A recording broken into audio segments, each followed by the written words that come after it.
à tous, j'espère que tout le monde va bien. On est dimanche et comme chaque dimanche, on se retrouve ensemble pour jardiner. Alors aujourd'hui dans cette vidéo, je vous montre l'aménagement du jardin. Je continue d'aménager mon jardin comme j'avais prévu par rapport aux objectifs que je m'étais fixés. Et donc là, j'ai préparé en fait une nouvelle zone qui accueillera, je l'espère, des arbres fruitiers. Du coup cet automne on va pouvoir les planter. Donc j'ai préparé cette zone. On a pu installer en fait un coin détente avec des transats, un parasol, de manière à pouvoir profiter un maximum du jardin. Installer aussi un endroit où on va pouvoir poser le barbecue. Donc voilà, donc grosso modo on a creusé, on a fait du terrassement, on a désherbé, on a déplacé de la terre d'un endroit à un autre. Du coup, on a pu créer un nouveau bac donc de culture qui permettra d'accueillir en fait, je pense, des arbres fruitiers, mais des arbustes fruitiers type groseillier, mûr, cassis, ce genre de choses, et des plantes médicinales. Donc, j'ai tout filmé en accéléré, donc je vais pouvoir vous montrer tout cela. Et on va commencer les premiers aménagements de ces zones de culture. Et on commencera par repiquer du melon. Allez, je vous montre comment j'ai fait. Donc installez-vous confortablement. Le dimanche au potager, ça commence maintenant.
Donc voilà, là je viens d'installer en fait juste une petite bande de protection anti-mauvaises herbes pour éviter de devoir redésherber cet automne. Donc pour le moment j'ai juste posé des choses dessus. J'achèterai des pics pour pouvoir planter bien dans la terre. Et sur cette zone ici, donc au bout là-bas on va mettre un barbecue, un portatif, hein, un truc qu'on peut enlever. Et ensuite ici là, on va mettre un poirier, un pommier, des fleurs, type lavande, des choses comme ça. Et après, des fleurs ici, tout le long. Donc voilà pour cette partie-là. Donc ici, le bac qui est là. C'est celui-ci qui accueillera en fait, je pense, les arbustes fruitiers type cassis, mûr, etc., etc. Donc ici, avec d'autres plantes médicinales. Donc là, j'ai commencé, j'ai mis en fait des sacs à terreau et j'ai recouvert de tous les cailloux que j'ai retrouvés en fait dans la terre. Ça faisait pas mal de cailloux et il en reste encore. Donc là, pareil, tout le long. Dans ce bac-là, pareil. Donc ça a permis en fait d'agrandir, si vous voulez, cet espace-là, de l'agrandir un petit peu. Et là, en fait, on va venir repiquer du melon. Comme cette zone est en plein soleil. Pour le moment, comme je vais rien y mettre, en plus, vous avez vu tous les cailloux qu'il y a encore. Donc je vais y mettre mes derniers melons et mes dernières courges. Tout ce que j'ai en cours, je vais le planter ici, je pense. Même c'est même sûr, parce qu'on va le faire ensemble.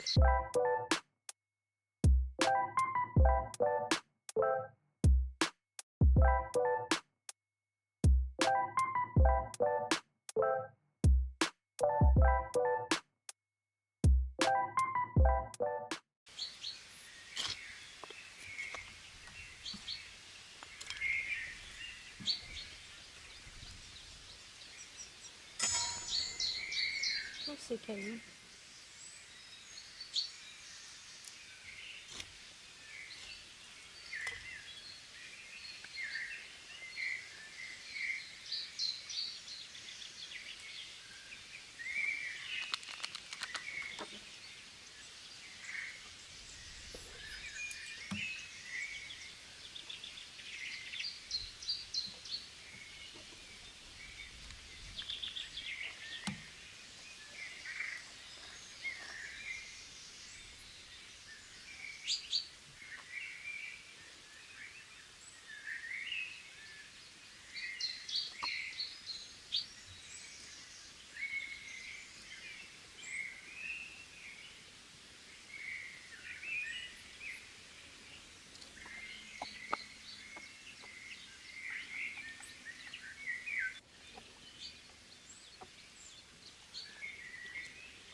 Et on finit cette vidéo par un tour du potager. Vous pourrez voir du coup où on en est.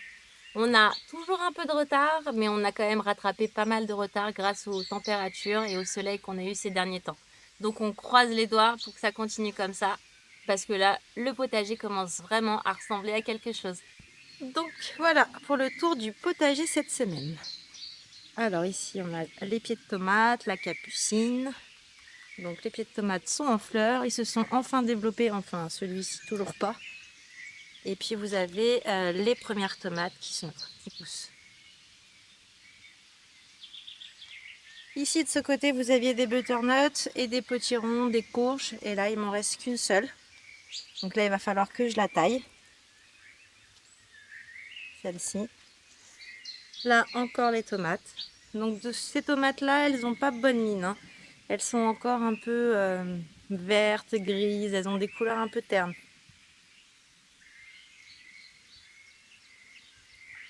Donc le jasmin étoilé. Un potiron, donc qui a résisté aux attaques de limaces. Capucine. Donc ça c'est la clématite chirosa. Bon, j'imagine qu'elle est en train de hiberner normalement. C'est la période où comment dire, c'est pas sa période parce que c'est une clématite d'hiver. Donc normalement, ça doit être normal, j'espère. Un autre potiron ici qui a survécu. Les artichauts qui se sont bien développés. Vous avez un ici et un derrière. Ici, on a toujours notre astère qui pousse, fétuque et ciboulette. Là, on a notre bande avec les salades, les laitues. Donc là, il commence à avoir des trous parce qu'on a récolté. Il faut que je fasse attention parce que certaines, telle la cive, il va falloir que je la récolte avant qu'elle ne monte en graines. Et j'ai commencé à remplacer en fait les laitues que j'ai récoltées par d'autres. Ici, vous avez un plant de persil plat qui fait un peu la tronche. Donc je pense que je vais venir le couper. Ensuite, de la salade romaine et on a semé la semaine dernière de la betterave. On a repiqué des fleurs et des navets. Là-bas, vous avez la rhubarbe, nigelle qui est en train de sécher, les fraises. Ici, les carottes qui ne sont pas encore cuites. Ici, on a ressemé des navets. De ce côté-ci, on avait semé des fleurs, donc ça pousse, enfin j'espère. Donc là, vous avez la verveine qui est en train de nous faire des fleurs, donc on va bientôt pouvoir la récolter. La sauge. Et là, toute la ligne des pieds de tomates. Donc là, on a un vrai développement, des fleurs, des fruits qui commencent à venir. Donc là, il va y avoir un petit travail de taille de gourmand pour faire en sorte que l'air circule bien entre chaque plant. Ici, les pieds de tomates se développent enfin après 1 mois et demi de dormance, on va dire. Regardez, vous avez une libellule de l'autre côté.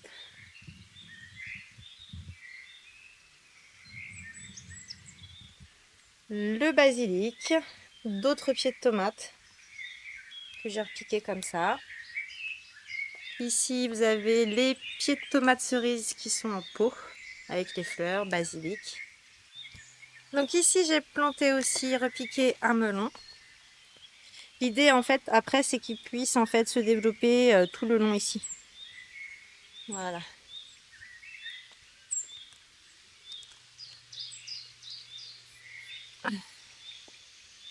L'olivier.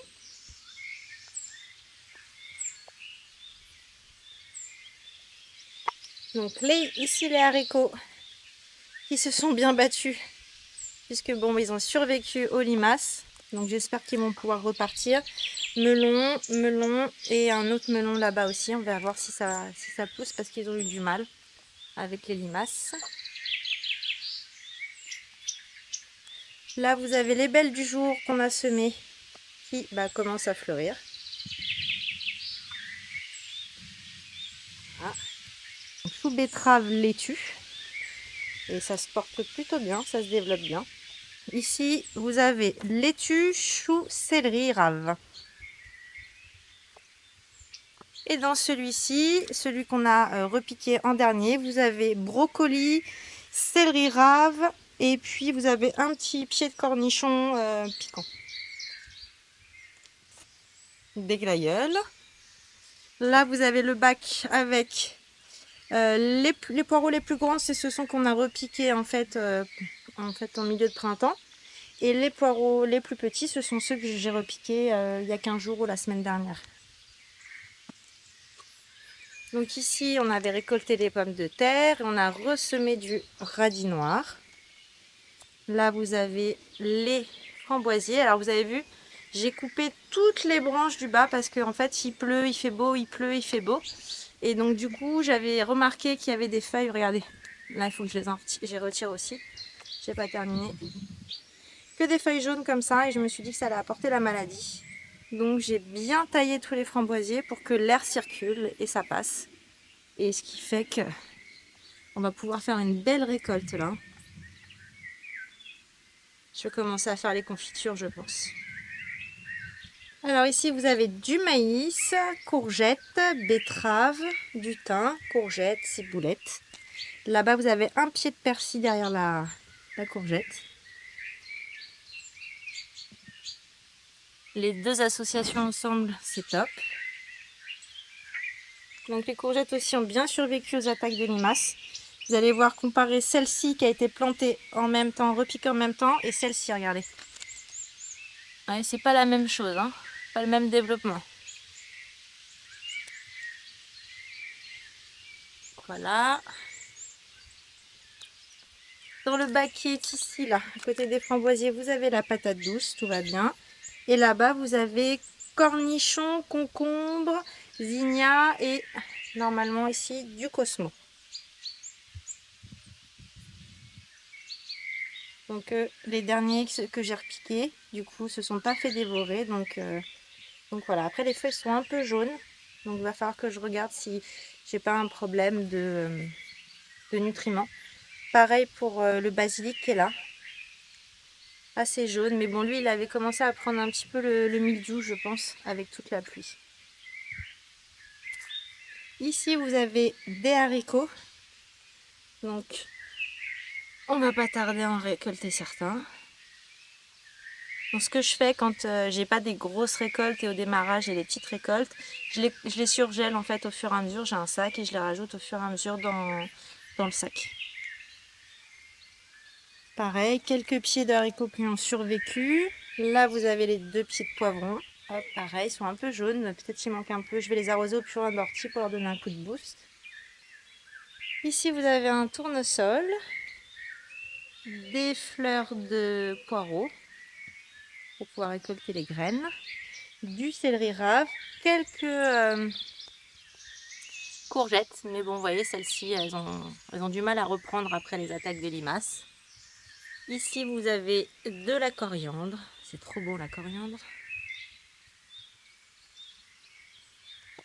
Ici, haricots. Et devant, des radis.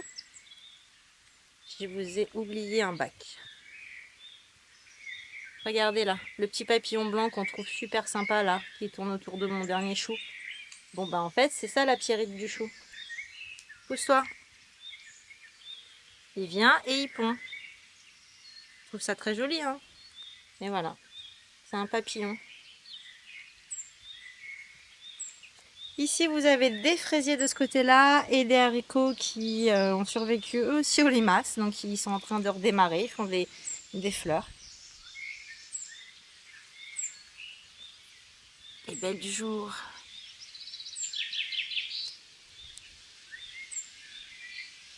Capucine, je me souviens plus de ce nom de cette plante. Nigel. Et le laurier rose, vous vous souvenez, il était malade l'année dernière, il n'a pas fait de fleurs, ça n'allait pas. Et en fait, voilà, je l'ai mis en pleine terre. Et puis voilà, là il nous fait des fleurs, il est bien vert, tout va bien. Ici vous avez des glaïeuls nains. J'adore, regardez ces couleurs, c'est incroyable. La lavande, qui avec le vent là, ça sent trop bon. Ici vous avez les aubergines. Donc pareil, je dois avoir un petit problème de... soit de chlorophylle, soit c'est encore mes chats qui ont fait pipi sur les pieds. Et donc ça a fait jaunir les feuilles. Et puis là, on va commencer à récolter les haricots. Des nouvelles fleurs. Et puis bah, il lui faut de la chaleur pour qu'elles rougissent en fait. Et là, jusqu'à présent, on n'avait pas trop de chaleur. Là, ça va beaucoup mieux. Là, vous avez de la bourrache officinale. Et si on regarde bien, normalement, on peut voir les carottes qu'on a semées. Vous voyez, les petits semis de carottes en ligne. Donc, qui ont bien pris. Donc là, ça, il faut arroser tous les soirs. Tous les soirs, il faut arroser, ou tous les matins. Le mieux, c'est le matin. Il faut arroser tous les matins ou tous les soirs. La terre doit rester constamment humide. Ici, donc la pivoine qui nous a fait qu'une seule fleur cette année. L'année dernière, elle n'en avait fait aucune. Cette année, elle en fait une. Bah, peut-être l'année prochaine, elle en fera plusieurs. Là, vous avez les fleurs du tableau de Van Gogh qui continuent de pousser. Donc, j'ai hâte de voir ce que ça va donner. Mon magnolia. Donc, dans ce bac, vous avez ici des carottes en ligne, là, hop, hop. Vous avez des fleurs. Et vous avez surtout mon pied d'ananas bleu, tomate ananas bleu qui reprend. Alors, j'en ai un autre qui est donc celui-là. Bon, celui-là, je suis pas sûre qu'il reprenne, on verra bien. Et après, vous avez celui-là. Et regardez, il est en train de reprendre aussi. Donc, je ne désespère pas d'avoir mes tomates bleues.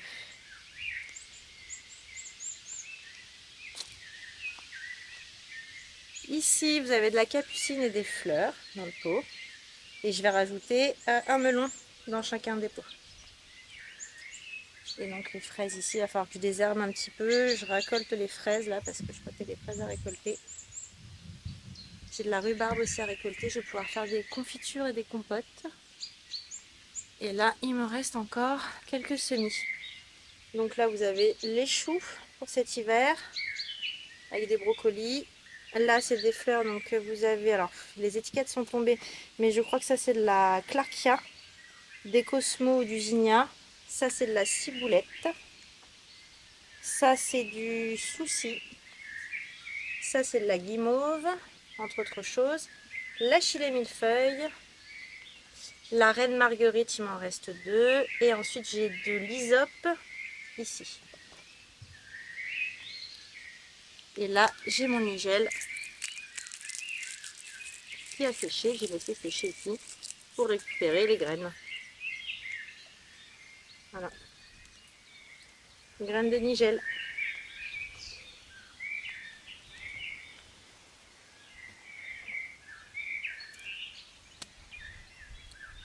Donc voilà pour le tour du potager.